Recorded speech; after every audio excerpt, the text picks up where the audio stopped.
orang pertama yang mampu melebur gagrak Jogja sama Solo kan. Orang nggak menyadari kalau orang pertama yang berhasil mencampur Jogja dan Mataraman dengan Surakarta itu kan Pak Narto. Jadi waktu itu tuh sekat itu kan akhirnya sama Pak Narto kan dibuka. Seperti sekarang orang anak-anak sekarang kan yang menganggap yang menyatukan Solo Jogja itu kan Kiseno ya, almarhum. Itu kan sekarang anak-anak sekarang. Mungkin mereka juga belum pernah dengar Pak Narto kali ya. Itu ya emang benar, saya juga setuju kalau Kiseno almarhum itu menyatukan dia itu ke Jogja tapi greget Surakarta. Itu saya pernah itu saya ngobrol dengan Mas Seno itu, wah saya senang sekali Mas, jenengan itu bisa bisa greget ke Solo tapi Jogja. Itu ini ya kalau anak-anak sekarang mungkin kadang kan anak sekarang itu kan menemu sanggit ya. Oh, itu sanggitnya Pak Mantep. Oh itu sanggitnya ini. Tapi kalau saya dalam hati diem aja, saya ketawa aja itu. Orang yang disiampaikan dalang-dalang sekarang itu saya mesti langsung tebak, oh Pak Narto.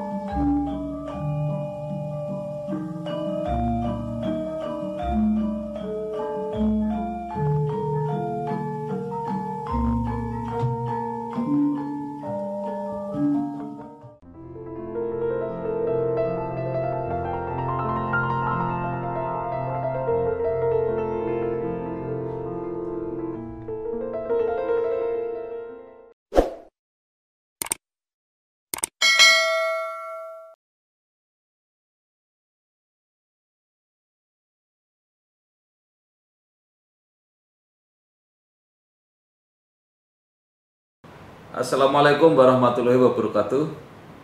Waalaikumsalam warahmatullahi wabarakatuh. Bersama saya Bambang Sadono di channel Bangsa TV yang selalu ingin mencatat prestasi, mendorong kreasi, dan membangun motivasi. Kami sedang mempersiapkan beberapa video untuk mendukung gagasan, yaitu sebuah usul yang dipelopori oleh budayawan Jaya Suprana yang mengusulkan mengajak agar masyarakat Semarang, Jawa Tengah, seluruh penggemar Kinarto Sabdo mendukung gagasan untuk mengusulkan maestro dalang Indonesia ini menjadi pahlawan nasional. Saya sekarang sudah bertemu dengan Bapak Edi Listanto, lengkapnya Dr. Andes Edi Listanto, Magister Pertanian, oh ya ini Pertanian. Ya, betul. Pertanian. Beliau adalah peneliti di Badan Litbang Kementerian Pertanian. Nah, mengapa kita wawancarai? Karena Pak Edi ini mempunyai komunitas Narto Sabdan kalau nggak salah. Nanti nama lengkapnya biar disebutkan beliau. Yang terdiri dari apa ya? Orang-orang dari berbagai kalangan, berbagai bidang yang sangat fanatik mencintai Kinarto Sabdo, menyimpan, mengkoleksi rekaman-rekaman pedalangannya, bahkan juga menyelenggarakan pentas-pentas virtual yang saya ikuti, pagelaran dengan gaya Narto Sabdan. Apa kabar Pak Edi? Alhamdulillah sehat Pak. Pak Bambang gimana Pak? Ya, ini pandemi ini menyebabkan banyak tetap kegiatan semangat, seperti Pak. ini. Ya, tetap semangat. Semangat. Okay. Pak Edi, bagaimana asal mula penjaringan mempunyai komunitas mengumpulkan berkomunikasi silaturahmi dengan para penggemar Kinarto Sabdo ini?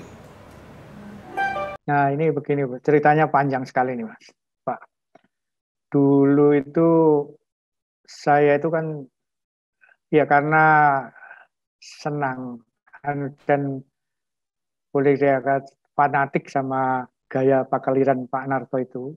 Ya waktu radio itu udah jarang menyiarkan siaran wayang kulit itu mungkin tahun 90-an akhir ya. Itu saya atau mungkin boleh dikatakan internet mulai semarak ya. Mungkin 2000-an ya, 2000-an 5 atau 2006 itu saya itu punya pikiran jangan-jangan di internet ada ya rekaman-rekaman itu yang menyebarkan itu. Saya nyari itu menelusuri rekaman Ki Narto Sabdo. Kemudian lama nggak ketemu terus akhirnya ada seseorang dengan channelnya itu Wayang Prabu ya. Mungkin Pak Bambang pernah dengar ya. Nah, itu dengan Pak Budi Prasetyo ini tinggalnya di Bandung itu boleh juga itu kalau nanti mau diwawancara. Itu dia memposting waktu itu linknya itu namanya webnya itu Prabu Wayang. Kemudian berubah jadi Wayang Prabu dan terakhir Wayang Indonesia. Nah di situ saya menemukan lakon pertama itu Kresna Duto. Nah Kresna Duto itu zaman itu masih dibagi, displit dalam 144 file. Saya unduh itu. Semuanya 144 file itu. Dan saya nyoba untuk menggabungkan antara file satu dengan file yang lain itu. Ternyata setelah jadi itu saya kasihkan sharing ke kakak saya. Ditanyain kok sambungannya berantakan kemana-mana gimana itu. Dan itu pun juga waktu itu mendownload satu file yang kecil itu butuh waktu 30 menit. Itu masih audio Pak ya, belum ada visualnya? WMA. Waktu itu kalau nggak salah WMA atau WAV ya. Masih itu filenya itu. Kemudian saya iseng-iseng nyari konverter ke MP3 gimana caranya ketemu. Kemudian habis itu dengan perkembangan zaman akhirnya muncul Wayang Prabu itu dengan Mas Budi. Kemudian ada Mas Jaman Semono itu Mas Guntur itu. Itu yang dari Sragen. Kita bertiga itu membangun website itu Wayang Prabu itu sampai eksis.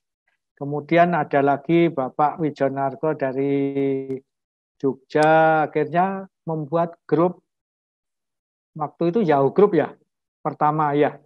Dari Yahoo Group itu kita terbentuk ratusan orang itu dengan akhirnya membuat suatu paguyuban namanya Paguyuban Pecinta Wayang. Nah, itu. Akhirnya grup itu waktu itu ya sempat terjadi ya diskusi hebat kenapa harus Pak Narto aja yang di dalam grup itu. Kan ada Pak Anom, ada Pak Gito, ada Pak Timbul. Akhirnya kan ya akhirnya ini meskipun dalam satu grup PPW ada beberapa gaya. Ada yang terkelompok ke gaya Pak Narto, itu mungkin yang paling banyak. Kemudian Pak Anom, kemudian Pak Timbul, dan Pak Hadi Sugito. Nah, sampai sekarang kadang masih komunikasi itu. Dan akhirnya setelah Yahoo Group itu pudar, kami membentuk grup di Facebook Paguyuban Sutrisno Ki Narto Sabdo. Nah, itu udah mapan tuh lama itu. Jadi tadinya itu teman-teman beberapa teman termasuk saya itu membuat radio streaming itu. Jadi hampir tiap malam itu nyiarkan. Nggak tahu ada yang dengar. Itu kemudian punya ide membuat grup WA. Nah, WA grup itu kita namain grup Gagrak Narto Sabdan. Nah ini notabene anggotanya itu mayoritas dari PPW yang dulu itu. Nah, kemudian dari grup itu gimana caranya mengkoleksi ya. Oh iya, sebelum grup-grup WA Group itu terbentuk, saat masih di Yahoo Group itu, kita berupaya mengkoleksi kaset. Nah, dari perburuan Mas Imam Basori itu sekarang tinggalnya di Garut. Dia itu anak Jawa Timur, kalau nggak salah anak Blitar atau anak mana itu. Dia itu keliling seluruh radio-radio swasta di Jawa Timur. Dia pulang membawa kopian kaset 70 lakon. Mayoritas rekaman live. Singo Barong tentunya. Dan saya biasanya kalau saya biasanya kebagian ini, ada teman yang ngirim kaset ke saya, yang rekaman Lokananta, Fajar, itu saya usahakan. Maaf, ini semua masih audio Pak ya, belum audio visual. Audio ya? semua, audio semua. Ya. Ya. Memang videonya itu langka sekali ya. Jadi videonya itu kalau nggak salah cuma Bima Sakti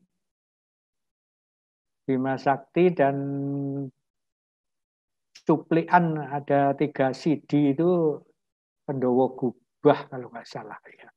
Pendowo Gubah. Yaitu kalau nggak salah dalam acara ruatan apa. Ya. Gitu. Kalau nggak salah itu pernah dulu Narto Sabdo itu mendalang di Semarang, di Gor itu disiarkan TVRI Pak. Jadi kalau mungkin bisa mencari di TVRI, siapa tahu masih punya itu ya. Ya. Saya pernah saya punya teman itu di TVRI. Saya tanyakan dan katanya dia pernah juga ngorek-ngorek di gudang itu. Ternyata nggak ada satupun yang Kinarto Sabdo itu. Nggak tahu kalau Jakarta yang gerhana matahari itu nggak tahu itu. Juga katanya juga nggak ada, nggak ketemu di telusuri. Nah, Pak Edi ini pernah nggak ketemu langsung dengan Kinarto? Waktu kecil pertama kali itu kan di desa sebelah saya itu ada orang hajatan syukuran itu. Itu masih SD kalau nggak salah, SD atau awal SMP ya. Itu pokoknya belum fokus lah. Ya mereka yang tetangga itu hajatan siang malam. Siang Ki Mujoko, malamnya Kinarto Sabdo. Lakonnya kalau nggak salah Bapak Talaswono Marto itu.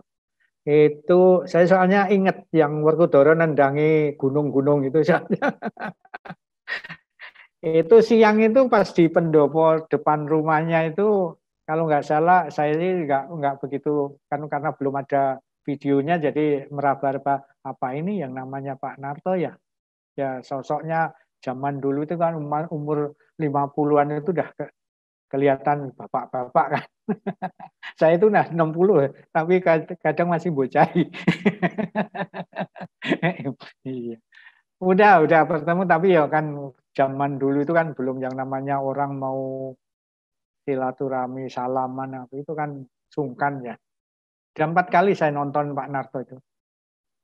Dan nonton Pak Narto yang ketiga itu di Gombang itu saya kalau nggak salah sudah kuliah ya.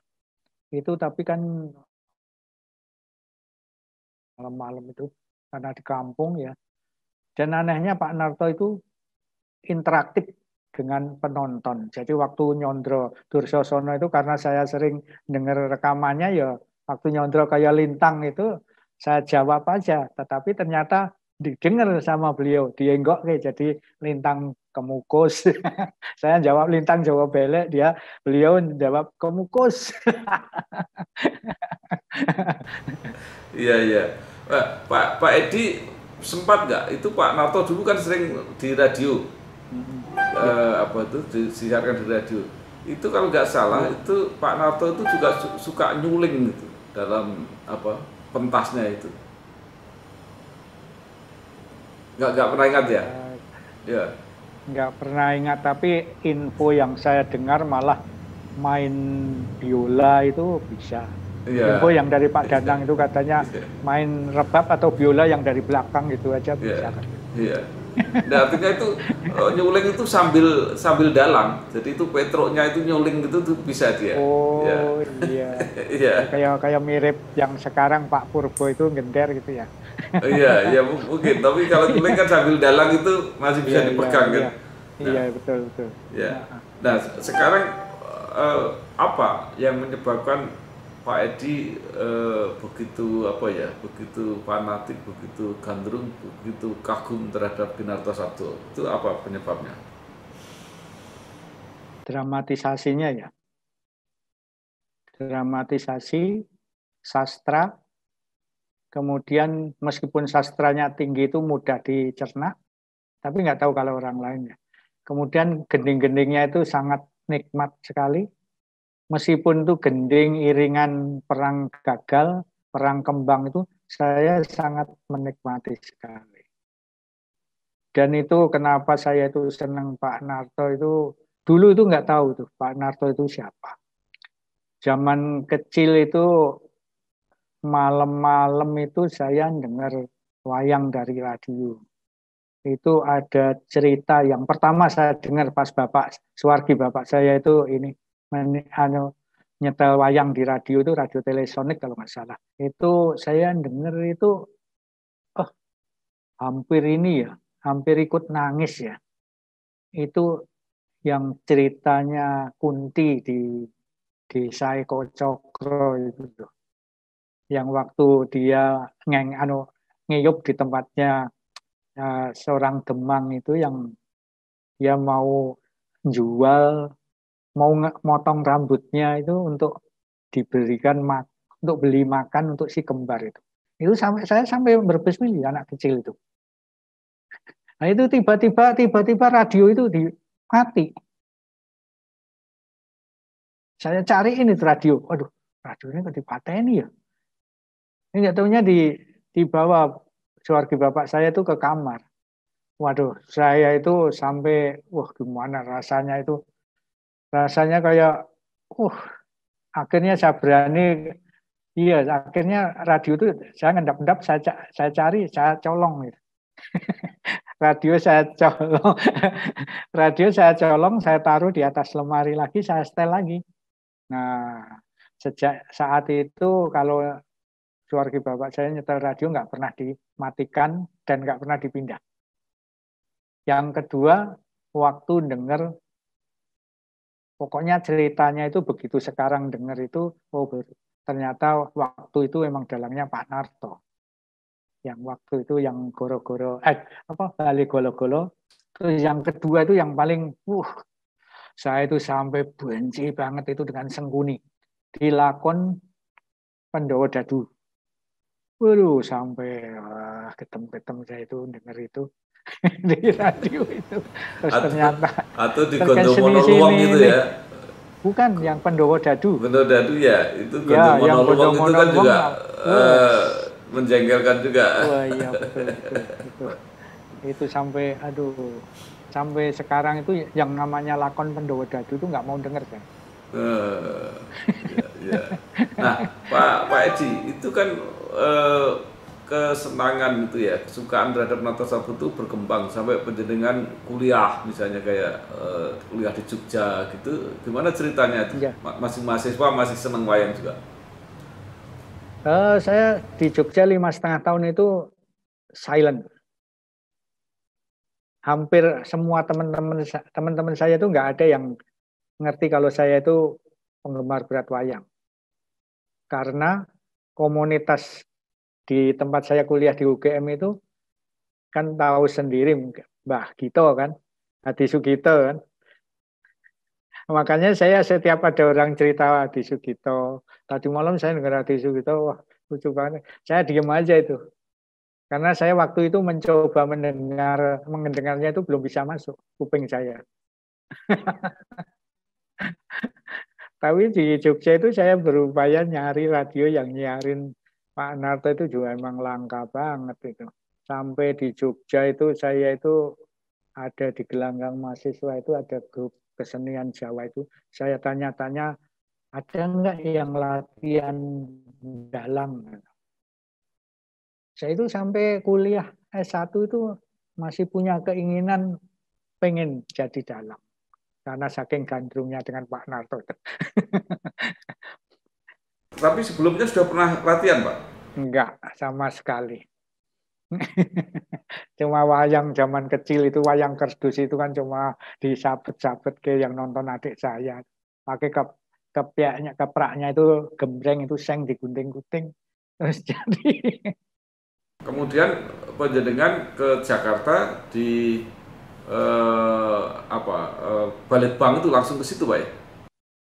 Saya di Bogornya itu. Ya. Tapi sempat itu tahun 80-an 5, 86 itu saya di Indramayu itu. Saya pas dengar Kinarto Sabdo meninggal itu ya, waduh, kaget banget itu saya. Waduh, merasa kehilangan banget. Tapi ya gimana, orang saya juga cuma penggemar ya, habis. Ya tetap. Di Bogor, di Balitbang pernah ketemu orang namanya Wisnu Broto nggak, Pak? Balik Wisnu Broto. Orangnya gimana ya? Orangnya nggak kecil-kecil gitu, nggak terlalu besar. Kayaknya pernah dengar itu. Iya, itu Kayaknya teman pernah SMP dengar saya nama itu. Oh iya. Saya pernah dengar nama itu. Kalau pas ada pertemuan rame-rame itu kadang suka dengar Wisnu Broto. Tapi saya nggak, mungkin beda Sekarang pasti jurusan sudah jadi pensiun sekarang. mungkin. Okay. Iya. Nah, kemudian di Bogor makin berkembang ya itu komunitas Narto Sabdo itu, Pak. Ya itu lewat itu aja, lewat internet ya. Jadi lewat internet, kemudian saya itu kadang pernah datengin ke Radio Safari Jakarta itu sharing file MP3. Karena saya prihatin Radio Safari itu kan lakonnya itu aja gitu. Saya bagi itu beberapa lakon itu. Kemudian Radio Suara Jakarta ternyata di situ dapat kaset yang kita belum punya koleksi, kita pinjam bawa pulang, dikonvert jadi MP3. Nah, sampai sekarang masih mengadakan kegiatan kalau tidak salah. Saya lihat beberapa kali menginisiasi pentas Ki Purboasmoro kalau tidak salah. Ya. Kenapa pilihannya Purboasmoro, Pak? Menurut saya dan beberapa teman itu kayaknya ini ya. Jadi kecenderungan gaya Pak Purbo itu ngikut gaya Pak Narto. Meskipun mungkin Pak Purbo nggak menyadari ya. Tapi pendengar itu ya ada beberapa yang memang nggak ini ya. Tapi menurut saya beliau itu, Pak Purbo itu sangat terinspirasi dengan Pak Narto. Dari caranya catur, kemudian caranya janturan, banyolannya juga banyolan mirip-mirip ya, jadi live itu saya kayak Pak Narto itu kan nggak harus pada bintang tamu ya, dan guyonannya itu juga bisa guyon di mana aja. Nah,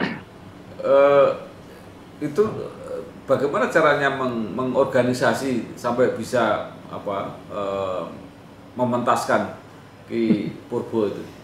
Ya kita ini aja, jadi pokoknya kita kadang bisa rembukan aja beberapa orang itu, kita buat grup kecil ya. Grup kecil, kemudian ngobrol lewat Zoom atau Google Meet. Itu ya akhirnya saya buat narasi aja. Biasanya katanya orang-orang itu nggak tahu ya, teman-teman itu. Pokoknya kalau Pak Edi itu mujarab lah. Pokoknya woro-woro aja. Dan Pak Sugeng Rianto itu yang notabene nanti habis Lebaran kan mau mentaskan Pak Purbo itu dengan gaya Pak Narto ala Jogja. itu juga tadinya orang Jogja tapi sekarang penggemar Pak Narto juga itu. Itu nanti akan ini. Dan diharapkan grup itu juga setiap akhir tahun akan mementaskan, wah yang nggak tahu ini nanti siapa. Tanggal 28 Desember, 27 Desember itu kita anggap sebagai hari lahirnya grup Narto Sabdo. Itu sebetulnya grup itu udah lahir dari zaman dulu. Tapi karena waktu tahun 2017, tanggal 27 Desember itu mengadakan sarasian atau kumpul-kumpul sesama grup, anggota grup di rumah orang tua saya di Sawit. Di situ kita ngobrol-ngobrol sekenanya aja. Kalau udah ngobrolin Pak Narto itu nggak habis-habis itu teman-teman itu. sambil muter video Bima Sakti. Ya. Sekarang yang grup resminya namanya apa Pak sekarang? Grup resmi. Ya, Gagrak Narto Sabdan. Gagrak Narto Sabdan. Iya.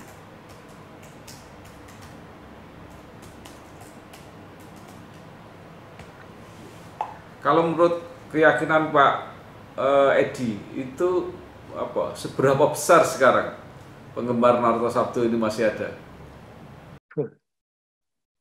Saya itu kalau membaca grup-grup lain ya, ternyata grup-grup lain yang itu juga kadang ada beberapa orang yang nyinggung Pak Narto. Meskipun dia nggak ikut grup Pak Narto ya, tapi ternyata di luar itu dia sering nyinggung Pak Narto dan ibarat kayak waktu kecil zaman Pak Narto itu kan gini. Ya mungkin tidak sebanyak, misalnya tidak sebanyak Pak Mantep gitu ya. Tapi saya yakin penggemar Pak Mantep itu juga notabene mesti penggemar Pak Narto. Jadi memang apa namanya, Pak Narto itu pas untuk audien apa audio itu memang cocok gitu. Jadi Iya, tadi kan drama, terus drama. kemudian sastra itu Iya, memang cerita kan bisa didengarkan. Tapi ketika mulai visual itu kan apa sabet yang jadi Pak Narto cocok di zamannya kelihatannya, jadi iya betul. luar biasa. Nah, Saya itu sampai ini loh. Saya itu yang waktu tadi saya ceritakan yang Kunti mau ngetok rambut itu. Terus kan ada Arjuno suruh nyari makanan yang ketemu perempuan terus dia lari akhirnya gaduh dengan rujuk sama suaminya itu. Itu saya itu membayangkan lokasinya itu gimana. Lokasi lokasi di Eko Cokronya itu di tengah hutannya itu ketemunya Janoko pas cari air terus ketemu perempuan ditegur tapi dikira menggoda itu saya membayangkan lokasinya itu seperti apa. Itu bisa saya. Terus ke perang gagal itu di mana itu suasananya gimana. Terus kalau perang Buto Pak Narto itu gimana itu dalam meskipun sabetnya kan kayak gitu ya Pak Narto ya. Tapi dari mendengar itu orang itu bisa mengimajinasi oh suasananya seperti itu. Kayak sandiwara iya, radio lah. iya. Jadi memang betul itu membangun imajinasi. Nah, salah satu kelebihan yang lain Pak Narto itu yang seperti sering dikemukakan Pak Jaya Suprana itu adalah menggarap musiknya. Ternyata itu Iya, pembaruan yang apa ya sangat revolusioner lah iya, di iya dalam betul, betul. itu. Nah, itu yang Iya, menyebabkan Pak Jaya sangat sangat tertarik sebagai musisi dan kemudian sampai pada gagasan mengusulkan karena dia melihat juga seniman-seniman lain juga menjadi pahlawan nasional itu seperti Ismail Marzuki misalnya. Nah, iya. dia melihat Narto Sabdo ini layak menurut Pak Jaya. Bagaimana menurut pendapat Pak Edi? Oh, saya sangat setuju sekali. Dan dia itu kan orang pertama ya, orang pertama yang mampu melebur gagrak Jogja sama Solo kan. Orang nggak menyadari kalau orang pertama yang berhasil mencampur Jogja dan Mataraman dengan Surakarta itu kan Pak Narto. Jadi waktu itu tuh sekat itu kan akhirnya sama Pak Narto kan dibuka. Seperti sekarang orang anak-anak sekarang kan yang menganggap yang menyatukan Solo Jogja itu kan Kiseno ya almarhum. Itu kan sekarang anak-anak sekarang mungkin mereka juga belum pernah dengar Pak Narto kali ya. Itu ya emang benar saya juga setuju kalau Kiseno almarhum itu menyatukan dia itu ke Jogja tapi greget Surakarta. Itu saya pernah itu saya ngobrol dengan Mas Seno itu, wah saya senang sekali Mas jenengan itu bisa bisa greget ke Solo tapi Jogja. Itu ini ya kalau anak-anak sekarang mungkin kadang kan anak sekarang itu kan menemu sanggit ya. Itu sanggitnya Pak Mantep. Oh itu sanggitnya ini. Tapi kalau saya dalam hati diem aja, saya ketawa aja itu. Orang yang disampaikan dalang-dalang sekarang itu saya mesti langsung tebak, oh Pak Narto. Pak Edi, saya itu curiga bahwa semua yang diikuti para dalang itu, jangan-jangan itu apa ya, narasinya Pak Narto ketika nyondron negeri pertama jejeran itu kan selalu negari ingkang ngungkuraken parten, ngenaken pesabinan, ngerengaken pategalan, ngajengaken bandara Nageng. Itu nggak ada kecuali Semarang, Pak. Lah itu kan lokasinya Pak Narto itu. Jangan-jangan itu juga Pak Anom kan juga beda kan narasinya. Narasinya kan narasi Mangkunegaran atau apa itu katanya ya. Saya nggak mudeng gitu. Maksud saya itu kota yang di depannya ada pelabuhan besar, belakangnya pegunungan, itu hanya Semarang. Jadi itu saya jangan-jangan apakah ini ya yang dikreasi Pak Narto kemudian diikuti oleh semua dalang itu. Iya. Tapi ini perlu penelitian ini katanya. Enggak, kalau saya ya karena saya penggemar fanatik Pak Narto ya. Jadi kalau semua dalang baik Jogja atau Surakarta itu dalam setiap ucapannya itu kadang langsung saya teng gitu, oh Pak Narto itu. Nggak bisa dipungkirin tuh. Pantus lah. Kintus almarhum. Oh itu juga kalau udah serius Pak Narto itu. Banyak memang ya yang meniru. Cuma kemudian berkembang karena audiovisualnya itu berkembang, maka mereka wayang itu kekuatan show-nya itu menjadi kuat itu. Jadi not zaman kelakone. Ya. Pak Edi. Katanya Pak Mantep. Ya. Terakhir Pak Edi, apa yang ingin Bapak sampaikan kepada para teman-teman penggemar yang lain berkaitan dengan ini ada gerakan usulan supaya Pak Narto ini diusulkan menjadi pahlawan nasional? Ya begini ya. Marilah teman-teman, terutama teman-teman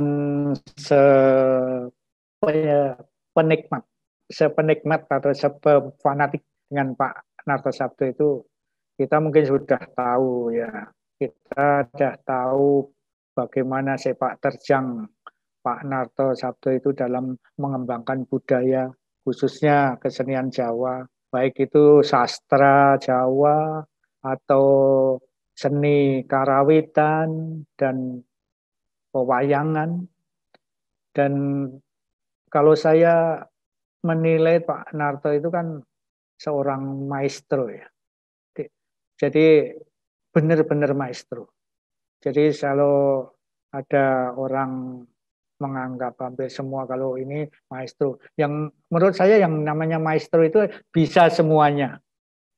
Dari A sampai Z itu mampu. Nah itu kan kalau seperti itu marilah kita dukung kalau seandainya ada gerakan untuk menjadikan Pak Narto itu menjadi pahlawan nasional, itu saya sangat setuju sekali.